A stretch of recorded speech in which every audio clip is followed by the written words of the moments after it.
Google யூனிவர்ஸ்ல இன்னைக்கு நம்ம பார்க்க போற டாபிக் தமிழ்நாட்டில் புதிதாக உருவாகியுள்ள 4 மாநகராட்சிகளை பத்தி பார்க்க போறோம். 12 ஆகஸ்ட் 2024 இன்னைக்கு டேட் நிலவரப்படி தமிழக முதல்வர் இந்த 4 மாநகராட்சிகளை செயல்பாட்டுக்கு கொண்டு வந்திருக்காரு. தற்போதைய அரசு இவங்க வந்ததுக்கு அப்புறம் எத்தனை மாநகராட்சிகள் உருவாக்கி இருக்காங்கன்னா மொத்தம் 10. ஏற்கனவே 2021 ஒரு 6 வந்திருக்கு. அந்த 6 ஃபர்ஸ்ட் நீங்க படிச்சு வச்சுக்கணும்.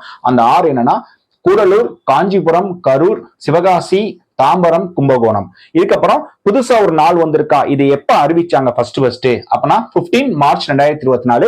இதுக்கப்புறம் இதுக்கு சட்டசபையில தீர்மானம் எப்ப நிறைவேற்றம் பண்ணாங்கன்னா 28 ஜூன் 2024. இதுக்கப்புறம் என்ன பண்ணணும், ஆளுநர் ஒப்புதல் கொடுக்கணுமா. ஆளுநர் எப்ப கொடுத்தாருன்னா 18 ஜூலை 2024. இப்ப நம்ம லிஸ்ட் பார்க்க போறோம். இது நீங்க நம்பர் படி அப்படியே நீங்க படிக்கணும். 22 திருவண்ணாமலை, 23 காரைக்குடி, 24 நாமக்கல், 25 புதுக்கோட்டை. உங்களுக்கான கொஸ்டின், இந்தியாவிலே உருவான முதல் மாநகராட்சி எது? உங்களுக்கான ஆன்சரை கமெண்ட் பண்ணுங்க.